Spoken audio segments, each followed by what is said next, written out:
Hi friends, அஸ்ஸலாமு அலைக்கும். இன்றைக்கி முட்டை இடியப்பம் எப்படி செய்கிறது அப்படின்னு சொல்லிட்டு பார்க்கலாம். அதுக்கு ஒரு கடாயை வச்சுட்டு அதில் 2 ஸ்பூன் எண்ணெய் ஊற்றிக்கோங்க. எண்ணெய் நல்லா காஞ்சதும் அதில் 2 பெரிய வெங்காயத்தை சின்ன சின்னதாக கட் பண்ணி சேர்த்துக்கலாம்.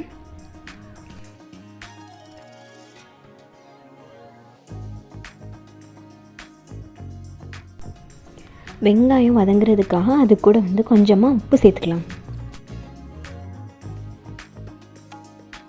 வெங்காயம் நல்லா வதங்கிருச்சு. இது கூட 1 டீஸ்பூன் இஞ்சி பூண்டு பேஸ்ட்டு சேர்த்துக்கலாம். இஞ்சி பூடோட பச்சை வாசனை போகிற வரைக்கும் நல்லா வதக்கிக்கோங்க. இது கூட 2 பச்சை மிளகா சேர்த்துக்கலாம். 2 தக்காளியை குட்டி குட்டியாக வெட்டிட்டு சேர்த்துக்கோங்க.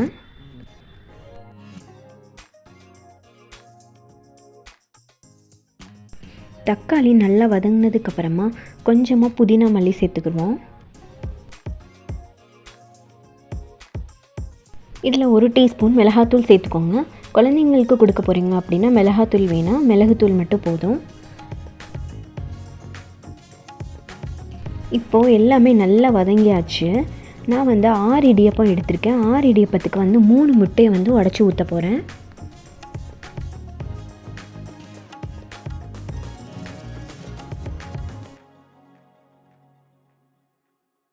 முட்டை நல்லா கொஞ்சம் வெந்து வரட்டும். இது கூட மிளகுத்தூள் அப்புறம் உப்பு சேர்த்துக்கோங்க.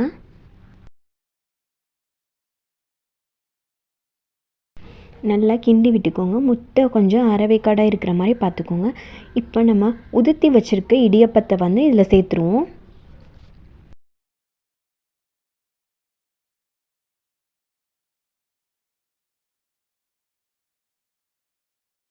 சேர்த்துட்டு அந்த மசாலா இடியப்பத்தில் எல்லா பக்கமும் படுற மாதிரி நல்லா கிண்டி விட்டுக்கோங்க. அவ்வளோதான், சிம்பிளான முட்டை இடியப்பம் ஈஸியாக ரெடி ஆயிடுச்சு.